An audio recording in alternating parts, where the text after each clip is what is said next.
Le 8 novembre 2025 était une journée spéciale. Alors je sais, des journées spéciales, c'est un peu un sujet fréquent lorsqu'on fait des vidéos sur les parcs d'attractions. Mais vraiment, je dois le dire, ce jour-là avait quelque chose de spécial à la fois pour moi, mais surtout pour quelqu'un que vous connaissez bien, si vous avez l'habitude de suivre mes épopées ces dernières années. Une personne se rendant au même endroit que moi, exactement le même jour. Pourtant, tout ne commençait pas de la même manière. Contrairement à moi, cette personne n'aura pas passé son samedi dans un TGV traversant la France, mais l'aura survolé en à peine 2 heures. Alors que la destination du week-end était une grande première pour moi, cette personne y retournait après des années d'absence. Alors que je ne savais pas à quoi m'attendre, cette personne savait déjà qu'elle referait son top 1, et alors que je vous décris tout à froid, cette personne allait vous capturer chaque instant de ce séjour, à chaud, en vlog brut à l'ancienne.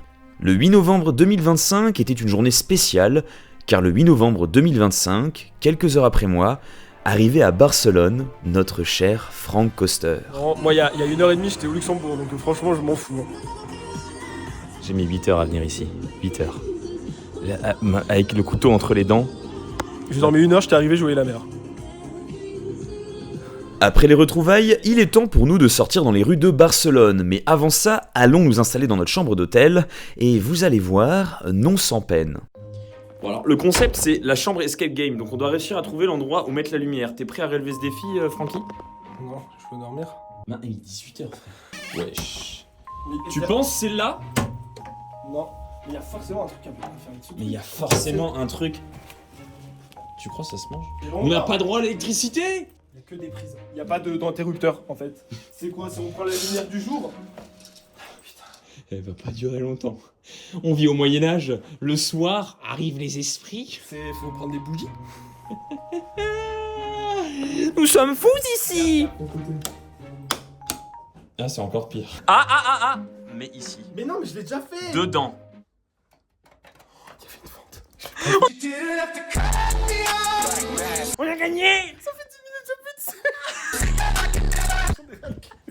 Sans trop m'étaler, j'ai, à ma grande surprise, été très agréablement surpris de ce que j'ai pu voir de Barcelone, contrairement à de nombreux avis négatifs que j'avais pu avoir à son sujet. Finalement, je n'aurais visité la ville que sur une après-midi et une soirée, donc pas de quoi en avoir un avis détaillé, mais suffisamment pour me donner envie d'y programmer un prochain voyage. Après ça, une bonne nuit de sommeil, et nous voici déjà sur la route pour aller découvrir la raison de ce voyage, PortAventura.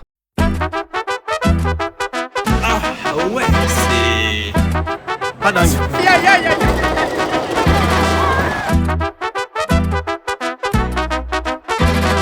Vous l'aurez peut-être vu passer, mais effectivement, notre Franck National aura déjà sorti sa vidéo à PortAventura à l'heure où la mienne est mise en ligne. Et même si ces deux vidéos parlent du même séjour, je vous invite grandement à aller regarder sa vidéo sur le parc et sur celle de Ferrariland, à la fois parce que vous aurez ses avis plus en détail, et puis parce que Franck se concentre davantage sur les réactions à chaud, sorties d'attractions, avec une présentation chronologique du séjour, contrairement aux miennes pour lesquelles vous pouvez remarquer une certaine tendance aux avis à froid après voyage. D'ailleurs, comme pour Franck, une vidéo exclusivement dédiée à Ferrariland est prévue prochainement, et pour aujourd'hui, nous allons uniquement nous concentrer sur le gros parc du resort, et honnêtement, la grosse raison de notre venue, PortAventura.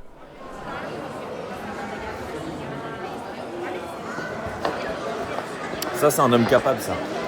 Mesdames, ça, c'est un homme capable de parler espagnol. Voilà. J'ai mon petit truc. Ouais. Et on y va. On a face-passe, on a photo, on a tout pris, on en a mis partout. J'ai tout pris, j'ai rien compris. Voilà. J'ai tout pris, j'ai rien compris.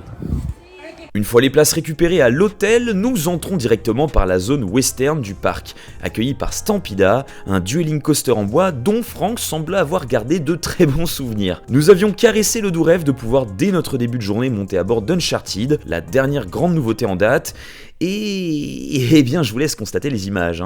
Bien 2 grosses heures d'attente alors que le parc est ouvert depuis seulement quelques minutes. La file déborde à l'extérieur et vous inquiétez pas, on aura l'occasion de bien en reparler des files d'attente à PortAventura. File d'attente que nous aurons eu la chance de pouvoir éviter à certains moments grâce à l'achat de Fastpass tout au long du séjour pour la modique somme totale de plus de 200 €. Alors oui, ça nous a coûté la peau d'une partie dont nous n'aimerions pourtant pas nous séparer, mais vu la réputation de gestion du parc, c'est un passage obligé à la caisse. Pour vous donner une idée, nous étions sur un week-end relativement peu blindé, affluence modérée, et le minimum que nous aurons vu sur les gros rails du parc aura été du 45 minutes d'attente. Et puis sinon, on a voisiné plutôt les 1h, 1h30, et peut-être même 2h pour les pires. Pour vous donner une idée, Europa Park pour les bons élèves, voire Fantasyland pour la moyenne, 1h à 1h30, c'est vraiment pour des journées noires, les jours fériés, en plein milieu de vacances scolaires. Alors bon, Dieu merci, nous n'avons pas songé à y aller pendant ces périodes, et encore, attendez de voir notre avis sur Ferrariland, et vous verrez que PortAventura n'est pas le mouton noir du resort. Enfin bon, tant pis pour Uncharted, on y reviendra. Avançons un peu plus loin dans la zone, et commençons ce séjour par un petit coaster, Tomahawk. Par contre, on est au mois de novembre, on doit ôter le chandail. C'est quoi ça? On crève de chaud. Va falloir ôter le chandail. Il a dit ôter le chandail. Mettre des lunettes de soleil. Ah oui, ça je connais. Se mettre la crème solaire. On n'en a pas. Se tailler, On n'en a pas. par exemple. Par exemple. What the fuck? Et la barre. Je vous avais donc dit, nous attendions pour Tomahawk, et nous y voici. La particularité de ces bankings, c'est qu'il n'y en a pas. Oh la vache! Bon, clairement, on n'est pas sur le coaster en bois du siècle, c'est du familial, une bonne petite mise en jambe pour les plus jeunes, mais clairement rien de bien folichon. Nous passons ensuite par la magnifique zone mexicaine, sur laquelle nous nous attarderons un peu plus tard sur le séjour, parce qu'aujourd'hui, pas de temps à perdre. On doit faire un max d'attractions pour rentabiliser le fast-pass. Et à peine avons-nous traversé cette magnifique partie de PortAventura que nous sommes face à un autre coaster. On va tester El Diablo Tren de la Mina. Ah, ça démarre fort. Ça démarre haute en couleur, dis donc. Un vieux coaster de chez Arrow, un modèle Mine Train unique en Europe et qui a une certaine réputation. Oh aïe aïe, oh aïe aïe, oh aïe aïe, oh c'est laborieux, oh que c'est laborieux. Ça va redescendre dans mon dos. J'ai rien fait, je vais toucher. À gauche, à droite. Bon, on filmera pas plus, on vous donne notre avis maintenant. Eh ben, c'est de la merde quoi. Rien de bon. Allez, esthétiquement, ça a son charme, mais puis non, en fait, c'est de la merde. Nous traversons le parc et nous apercevons au loin une zone qui semble s'étendre à perte de vue. Des rails gigantesques semblables à des sommets de l'Himalaya et un rugissement qu'on peut entendre à des kilomètres à la ronde. Mais je garde ça pour plus tard dans la vidéo, et avant de vous emmener dans cette partie mystique, faisons un petit détour par la droite avant d'arriver dans la magnifique zone polynésienne. Voici la zone Sesame Street, l'un des vestiges de l'époque où Universal et Busch Gardens possédaient PortAventura. Car oui, au-delà du Woody Woodpecker servant de mascotte locale, ces deux géants américains auront laissé quelques beaux vestiges, dont cette jolie petite zone pour enfants fait partie. Alors je ne saurais pas vous dire qui a influencé qui dans cette histoire, étant donné que Sesame Street est bien l'une des licences utilisées encore aujourd'hui par Busch Gardens et SeaWorld. Mais en tout cas, le parc a bien décidé de la conserver, à tel point qu'ils ont ouvert en 2019 un Dark Ride pour compléter la zone. Et ce Dark Ride, nous l'aurons testé lors de notre deuxième journée sur le parc. Et outre le fait d'avoir une entrée avec une vue imprenable sur cet envoûtant titan d'acier dont nous reparlerons plus tard, la place qui sert d'entrée pour l'attraction a son petit charme. La file d'attente nous met tout de suite dans un mood Muppet Sesame Street, on est dans un bureau new-yorkais avec plein de petites animations à droite à gauche, à tel point qu'on peut se demander si c'est bien le PortAventura moderne qui nous a pondu ça. La petite ref à la team Glouton pour les plus anciens d'entre vous. On remercie par ailleurs le parc de nous avoir mis des sous-titres pour le pré-show, mais absolument pas le stagiaire qui a foiré l'exécution en nous foutant du comics sans MS. Nous embarquons dans un Dark Ride en trackless, c'est-à-dire sans rail, comme peuvent l'être un Ratatouille à Disneyland Paris ou un Popcorn Revenge à Walibi Belgium. Et la comparaison avec Popcorn Revenge est bienvenue puisque nous constatons en gare que nous avons affaire à un shooter. Mais à la place de pistolet, nous nous retrouvons avec des lampes torches ou des outils du genre en tout cas, qui nous permettraient d'attraper des cookies pendant le fameux Cookie Day. Je ne vous spoilerai pas l'intérieur du ride, mais pour vous donner un avis rapide, c'est complètement loufoque, c'est bien long et pour un shooter sur écran, je trouve qu'on a énormément de décors physiques bougrement bien travaillés. Parfois sur des scènes d'à peine 10-15 secondes, on se retrouve avec des éléments qui ne sont clairement pas bâclés, voire si vous avez de la chance et que ça fonctionne, des odeurs à différents moments du parcours. Donc le Dark Ride Sesame Street, c'est un très grand oui pour ma part. Le reste de la zone est un peu plus vieillotte, on sent que la peinture a un peu trop pris le soleil, mais la liaison avec la zone polynésienne juste derrière ne fait pas tâche, tant cette partie du parc est finalement très verdoyante. Ajoutez à ça le petit coaster Tami Tami qui nous aura permis de choper un énième +1 dans notre coaster count, un petit kiddie coaster qui n'est pas désagréable et dans un cadre bien dépaysant pour les Français du Nord que nous sommes. Juste derrière ça se trouve la zone polynésienne, et pour le coup, c'est peut-être la zone sur laquelle vous allez le moins me voir m'étaler pour la simple et bonne raison que la star de cette partie du parc était déjà en pleine hibernation lors de notre visite. Tutuki Splash, le shoot the chute local, avec une réputation bien rinçante, était en toute logique inaccessible en plein mois de novembre. Mais sinon, l'ensemble de la zone est belle, on apprécie toujours d'y passer l'espace de quelques minutes, une transition reposante entre les différentes zones du parc, un petit havre de paix au milieu de tous ces coasters que Port Aventura nous propose à chacune de ses extrémités. Allez, voilà une zone mythique de Port Aventura, la zone méditerranéenne. C'est ici qu'on retrouve l'entrée principale du parc que nous n'aurons pas empruntée, puisque notre hôtel était situé du côté de Uncharted, mais de loin, la zone est majestueuse, avec une vue ouverte sur ce beau plan d'eau, des bâtiments typiques des côtes méditerranéennes, et le gros truc ici, Furious Baco. Alors lui, qu'on l'aime ou qu'on ne l'aime pas, c'est quand même quelque chose. Impossible de l'imaginer sans la zone, et impossible d'imaginer la zone sans lui. Des trains uniques au monde, l'ancêtre du Wing Coaster B&M. Ici, nous sommes sur une attraction de nos amis de chez Intamin, et malheureusement, quand vous mélangez unique au monde, ancêtre d'un modèle qui a marché ailleurs, le tout concocté par les savants fous du Liechtenstein, on se retrouve parfois sur un truc bien raté. Et Furious Baco est en plein dedans. Ah ouais, c'est...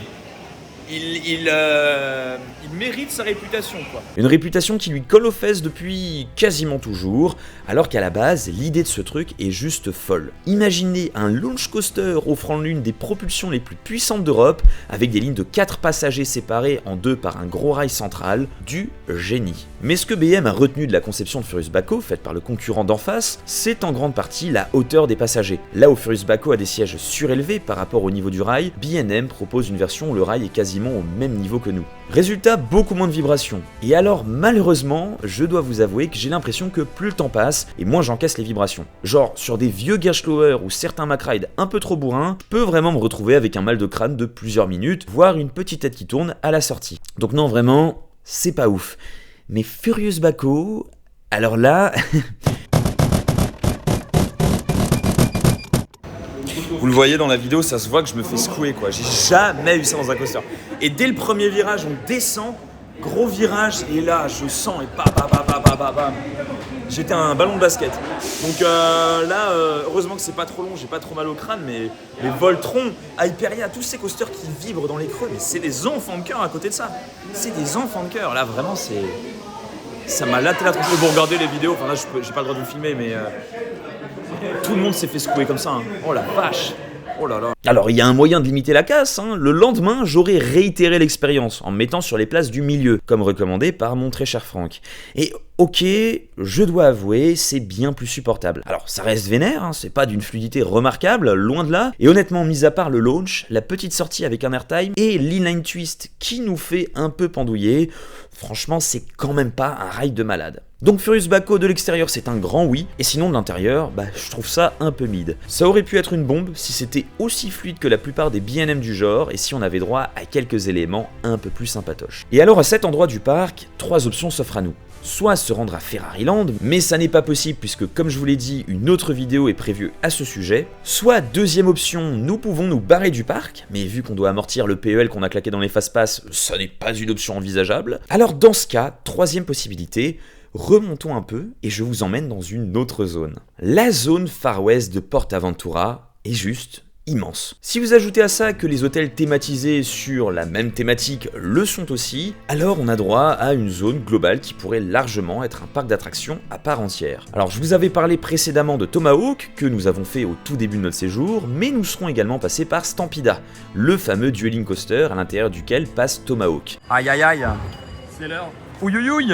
Es la hora del dolor. Franck m'avait vendu une bien mauvaise réputation pour ce bousin, et effectivement, c'est un tantinet corsé. Alors le parcours n'est pas mauvais, hein, clairement pas, mais juste par pitié, changez-nous ces trains abominables et rabotez-nous quelques éléments ici et là. J'ai connu bien plus catastrophique, hein, par exemple Tonnerre de Zeus au parc Astérix, qui me fait bien plus souffrir, mais franchement, c'est pas un coaster sur lequel on a envie de remonter pour autant. À tel point que nous aurons fait le bleu le premier jour, mais avec une gestion des files laborieuse, même avec le fast-pass, et une expérience bien désagréable, on aura aura préféré reporter le deuxième crédit du rouge pour le lendemain. Et finalement, en arrivant le lendemain matin, petite surprise en réalisant que les deux coasters seraient fermés pour plusieurs jours, avec des employés du parc travaillant sur les rails. Et étonnamment, même si j'avais un peu le seum de rater un nouveau coaster à ma collection, je dois avouer ne pas avoir été particulièrement triste. Et Franck pour le coup était même plutôt ravi de ne pas avoir à refaire une énième fois cette daube. Tu as aimé Non. Non. Dans cette zone, nous n'aurons pas pu faire le flume local, en pleine hibernation, comme beaucoup d'attractions aquatiques du parc, excepté le raft, situé tout au bout, juste avant la zone méditerranéenne. Et pas grand chose à dire sur celui-ci, si ce n'est qu'il est plutôt joli. C'est pas particulièrement rinçant, mais c'est plutôt agréable de déambuler à travers ce canyon. Canyon qui rappellera à certains le style du raft de la mer de sable, mais cette fois-ci avec autre chose que juste une ligne droite de 20 secondes, un virage et un retour en gare. Nous repassons à côté d'Uncharted, et je vous laisse deviner, il était à... oui, toujours 2 heures d'attente. Ah, décidément, PortAventura, on ne sera vraiment pas copains. Mais on le savait, hein. Alors que faire? Reprendre un fast-pass pour remettre au bout des 200 balles qu'on a déjà claqué pour l'illimité, mais dans lequel, bien évidemment, Uncharted n'est pas inclus? Non. J'ai mieux pour vous, et comme vous êtes sympa, je vous en fais profiter. Alors comme nous sommes sur YouTube, nous avons ce qu'on appelle la magie du montage. Et je vous propose dans ce cas de voyager dans le temps pour nous retrouver au tout début de notre deuxième journée à PortAventura, 2 heures avant l'ouverture des attractions. Eh bah oui, parce que si tu veux faire Uncharted avec un temps d'attente décent, il faut attendre devant les grilles de l'entrée des hôtels le temps que tu aurais initialement attendu dans l'attraction.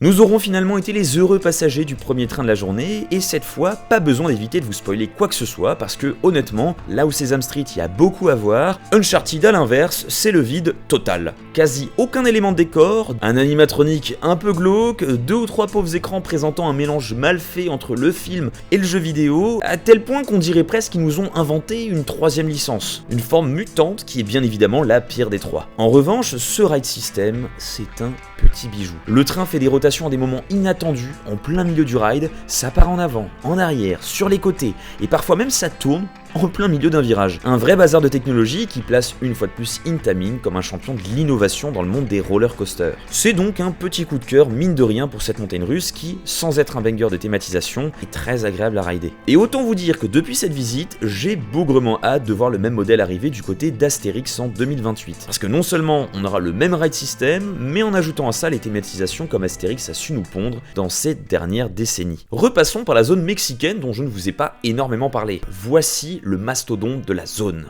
Huracan Condor. Une freefall Intamin de 100 mètres de haut, dont certaines nacelles debout, les jambes dans le vide, dans le même style qu'un Golden Driller à Frépertuis, un modèle qui fait partie d'ailleurs de mes préférés. J'avais donc évidemment hâte de la tester, surtout grâce au fast-pass illimité qui nous permettrait de le faire sans attente à n'importe quel moment du séjour. Ça, c'est le truc qu'on aime bien. Nous arrivons devant la porte, nous montrons notre fast-pass illimité, retenez bien ce mot, c'est très important, et l'opérateur nous dit que ça n'est pas possible. Pourquoi ? Eh bien parce qu'il fallait acheter un fast-pass spécial, en plus du fast-pass illimité.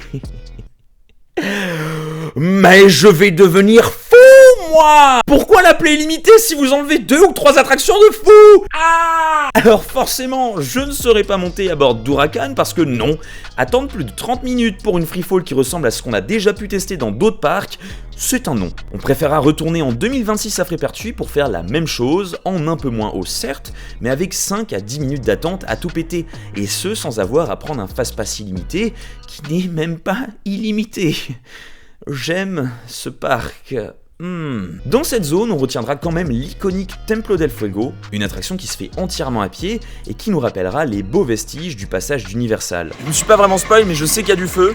Templo del Fuego, forcément, il y a du fire, non? Il y en avait pas quand je l'ai fait parce que les effets ils marchent pas tous. Tu te fous de ma gueule. Par contre, il y a des jets d'eau. Non mais là on se fout de nous là. On marche sur la tête. Je ne m'étalerai pas sur cette attraction pour garder la surprise à toutes celles et ceux qui ne savent pas ce qui s'y cache, mais s'il y a 2 choses à retenir, c'est que déjà, sans fast-pass, ça doit être absolument invivable, et la deuxième, c'est que c'est un incontournable du parc. On sort complètement du style de la plupart des hits de PortAventura, qui sont plutôt des gros coasters. Ici, ce sont les plus park fans d'entre nous qui seront servis. Bon allez, vous l'attendiez, je l'attendais, nous l'attendions, nous y voici. Après avoir passé toute la vidéo à laisser ce moment de côté, nous y sommes. Parce qu'à ce moment-là, je m'apprête à découvrir une zone que je rêve de faire depuis plus de 10 ans.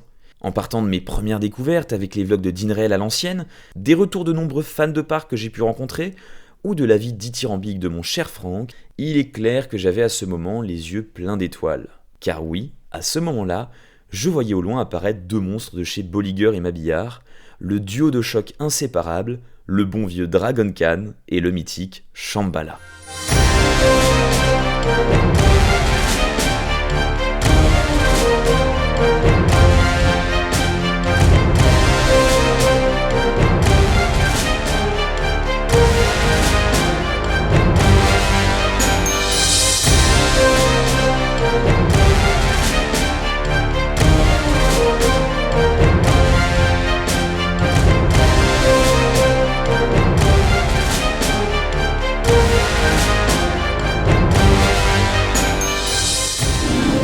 Le 200ème, c'est validé, c'est fait, et je suis très content que ce soit sur Shambhala, qui est un coaster que je rêvais de faire depuis que j'étais gamin.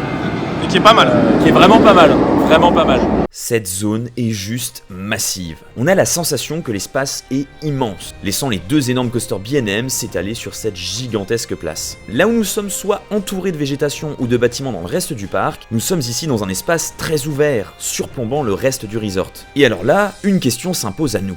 Par où commencer? Nous aurons d'abord jeté notre dévolu sur Dragon Khan, le doyen de la zone. Ouvert en même temps que le parc en 1995, il s'agit d'un modèle classique de sit-down B&M comme on n'en fait plus. C'est l'un des seuls en activité dans le monde, ce qui lui donne ce petit charme de coaster à l'américaine qu'on est bien content d'avoir chez nous. Autant le dire d'entrée de jeu, on m'a toujours vendu Dragon Khan comme le coaster bien intense. Mais forcément, le risque, quand on a grandi comme moi avec à côté de chez soi un inverted B&M comme The Monster avec des stats de G absolument aberrante, on ne peut que risquer d'être déçu. Et honnêtement, Dragon Khan au global, je ne l'ai pas trouvé si épuisant que ça. Alors attendez, je sais, ça fait grande gueule dit comme ça, mais typiquement, si je reviens un peu sur tout le coaster, le Dive Loop ou le Cobra Roll n'ont rien de bien dingo. La drop est cool, oui, mais sans être inoubliable. Les deux loopings du coaster sont intéressants, mais plutôt classiques. Et par contre, effectivement, ça serait être de mauvaise foi si je vous disais que l'enchaînement de corkscrew sur la fin était anecdotique. Non, pour le coup, ça pousse, et l'enchaînement termine très bien le ride. Alors oui, ok, il y a un élément qui est par contre THE élément du coaster. Ce 0G Roll, qui n'a d'ailleurs de 0G que le nom. On le passe à toute berzingue et on se fait latter la tronche sur l'extérieur. À expérimenter en priorité sur les places externes, ça oui, je dois avouer que ça m'a marqué. Et rien que pour ça, c'est un coaster à tester au moins une fois dans sa vie quand on aime la patte B&M old school. Mais donc voilà, Dragon Khan n'est pas mon B&M à inversion préféré, loin de là. Je lui préférerais bien évidemment un The Monster ou un Black Mamba, mais pour vous donner un exemple, je préfère bien évidemment un Osiris. Donc on est plutôt sur du milieu de tableau, dans le style des B&M à inversion bien old school. Ça reste un coaster que j'ai pris plaisir à refaire à plusieurs reprises pendant notre séjour, bien évidemment. Par contre, le King, le coaster du parc, celui qu'on ne peut pas oublier, déjà visuellement, parce que guettez-moi la place que ça prend, non, impossible de ne pas en parler en long, en large et en travers, Shambhala. Alors vous ne verrez en Europe que trop peu de montagnes russes qui se suffisent autant elles-mêmes visuellement. Shambhala, c'est vraiment la montagne russe sur laquelle je bavais en étant ado. Beaucoup de trip reports et de vlogs vus à son sujet, beaucoup d'on-ride, d'off-ride et de retours de copains y allant les uns après les autres au fil des années. Et même si en grandissant, je m'étais petit à petit tourné vers des coasters plus intenses, plus rythmés à la Intamin, à la Macride ou RMC, dans un coin de ma tête, je savais qu'il fallait bien que j'aille me faire mon propre avis un jour. Ce qui ne m'aidait pas, c'était Franck. Pour celles et ceux qui ne le savent pas déjà, le bougre est fan absolu de Shambhala. Vous voulez que je casse le truc dès le début? C'est toujours mon top 1. Son top 1 depuis 2022, sans être détrôné malgré toutes les bestioles qu'il a pu tester au fil des années aux quatre coins de l'Europe. Mais pourtant, cet avis n'est pas des plus communs, et je savais que les hypercoasters B&M de ce style ne sont pas des monstres d'intensité. C'est impressionnant de l'extérieur, mais sans en ressortir avec des bleus sur les cuisses à cause d'airtime puissants à la Untamed ou EGF par exemple. Alors que personnellement, c'est plutôt ça, mon registre. Je me suis donc engagé dans la file avec un Franck très content d'y retourner, et de mon côté, malgré une certaine hype, une petite appréhension en toile de fond. Est-ce que je ne vais pas être déçu? Est-ce que je vais pas trouver ça trop light? Est-ce que j'aurais attendu toutes ces années pour un truc moyen? On s'installe, le train s'engage, installé au dernier rang de ces trains panoramiques archi longs pour notre premier tour, je vois petit à petit le haut du lift. La vue est exceptionnelle, à droite l'entièreté du parc et à gauche la mer Méditerranée. Nous ne sommes pas arrivés en haut que nous nous faisons déjà tirer par l'avant du train engagé dans la descente. Et là, on plane. De mon côté, pas de guillis dans le bidou dans la drop, juste une sensation de légèreté agréable. Rien d'effrayant, mais un moment long, fort appréciable. Après ça, nous remontons vers un élément dont tout le monde parle, le gros camelback de Shambhala. Et là, pour le coup, oui, on plane, mais en vrai, je suis un peu resté sur ma faim. Ok, je m'attendais pas à quelque chose de très intense, mais là, c'est du petit floating tout gentil. Bon, évidemment, sur ce genre de modèle, c'est un élément beaucoup plus intéressant au premier rang. Quand on a pu le faire à cette place à d'autres moments sur le séjour, j'ai remarqué que la sensation d'apesanteur est plus soutenue pendant quelques secondes, et c'est franchement sympa. À mon sens, pas de quoi en faire tout un plat, mais une bonne mise en jambe pour la suite. Et d'ailleurs, en discutant avec Franck, pour qui cet élément est l'une des raisons principales de son amour pour Shambhala, on s'est rendu compte que le temps passé en apesanteur dans cet élément n'était pas le même pour lui que pour moi. Là où pour Franck, les fesses se décollent du siège pendant l'entièreté de l'élément et jusqu'à la fin de la bosse, de mon côté, j'ai remarqué que je ne touchais pas le siège au début, et un peu également à la fin, mais vraiment beaucoup moins longtemps que pour lui. Alors est-ce que c'est une question de morphologie? Est-ce que je suis mal foutu pour ce genre de coaster? C'est effectivement une question qu'on peut se poser, et si ça vous arrive à vous aussi, n'hésitez pas à le partager dans les commentaires, mais bon, ne réfléchissons pas trop longtemps parce qu'on arrive dans un enchaînement qui à mon sens donne toute la magie de Shambhala. On entre dans un élément un peu bizarre, une esperluette. C'est à la fois un long moment planant, on remonte bien haut en s'enroulant dans ce grand demi-tour, et en même temps on a quelques petits jets qui nous écrasent pas trop mal au fond du siège. Alors rien de comparable avec l'ami Dragon Khan situé juste à côté, mais quand même, ça pousse un petit peu vers le sol. Un passage très fun, qui casse la monotonie qu'on peut retrouver dans des parcours d'hypercoaster B&M avec ses habituels enchaînements de boss. Arrivé en bas, on retrouve toute la vitesse nécessaire pour passer ce long airtime ras du sol, et qui quant à lui entre beaucoup plus dans mes critères de boss bien kiffantes. Sans être arraché du siège, on se sent soulevé et collé à la lap bar, et ce, à toute berzingue. Un élément à l'opposé de tout ce qu'on a pu avoir juste avant avec l'esperluette. Après ça, on remonte sur un autre camelback, moins long que le tout premier, mais pour lequel j'ai bien plus ressenti cette légèreté qu'on recherche sur un coaster comme Shambhala. Le train nous fait plonger dans une douceur absolue vers le bassin du splash qui rend la scène magnifique de l'extérieur. S'ensuit un enchaînement de petits camelbacks plus courts mais plus punchy, tout en restant bien évidemment aérien, nous faisant alterner plus rapidement entre apesanteur, écrasement au fond du siège, apesanteur, et ainsi de suite. Petit mid-break juste avant de terminer le ride sur quelques petites bosses mignonnettes, et nous voilà en fin de parcours. Alors que dire de Shambhala? Honnêtement, sorti de mon premier ride, j'aurais trouvé ça fun, mais sans le mettre très haut dans mon top coaster. Globalement, une montagne russe d'entrée de classement, dans la catégorie européenne, du très bon, bien exécuté, d'une fluidité remarquable et une vitesse grisante. On l'aura refait plusieurs fois sur notre première journée, mais ça n'est qu'à partir de notre deuxième jour de visite que j'aurai compris tout le sens du coaster. Shambhala n'est pas une montagne russe pour laquelle on recherche l'intensité, mais justement, c'est dans ça que je l'adore. Alors qu'on a toujours l'habitude de mettre en haut des tops des RTH, Untamed, BGCE ou Zadra, qui sont des coasters qui poussent, Shambhala vient se glisser dans la catégorie des montagnes russes de classe européenne sans utiliser les mêmes atouts. Shambhala, c'est un style plus reposant, moins fatigant, mais qui fait du bien. Tout s'enchaîne parfaitement, malgré le fait d'utiliser essentiellement des enchaînements de boss, aucune d'entre elles ne se ressemble. Chaque élément est à sa place et arrive au moment opportun. On nous laisse respirer, des temps de légèreté avant de revenir sur des passages plus puissants, mais jamais en allant taper dans l'extrême. C'est exactement comme un ballet ou une musique bien maîtrisée. Tout est à sa place, et ce pour une raison bien précise. Shambhala, c'est la musique calme mais grandiose qui spawn au milieu de la playlist d'un métalleux. C'est le coaster qui vous fait réaliser qu'il n'y a pas besoin d'arracher la tronche pour être un chef-d'œuvre. Alors oui, pour ma part, il y a eu un avant et un après Shambhala. Alors je serai quand même pas au niveau de Franck à le placer top 1,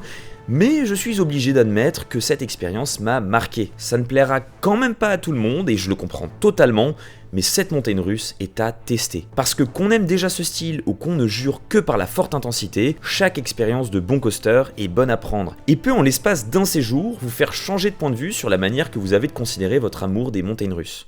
Et voilà, je crois qu'on a fait le tour du parc et après 2 jours à PortAventura, que dire? J'aimerais vous en dire du bien.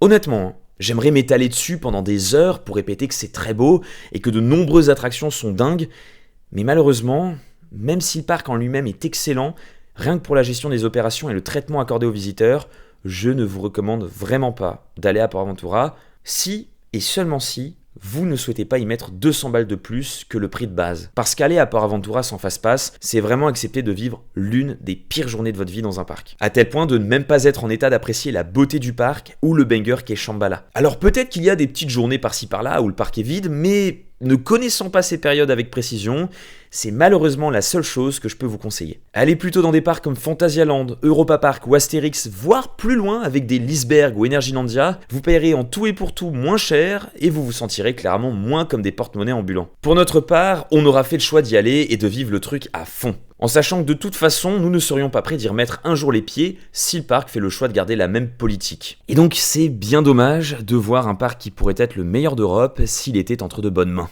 Oh, c'est des notes bien positives pour terminer cette vidéo. En tout cas, j'espère qu'elle vous aura plu. N'hésitez pas à vous abonner si ça n'est pas déjà fait, car de prochaines vidéos arrivent, notamment la vidéo à Ferrariland qui sera un tantinet salé. Et puis moi, je vous invite à aller regarder les vidéos de mon très cher Franck, celle à Port Aventura, bien longue mais très sympa. Et puis la vidéo à Ferrariland qui complète très bien ce que vous allez retrouver sur ma chaîne. Et puis quant à moi, sur ce, eh bien, je vous dis comme d'habitude, à plus, les coaster fans.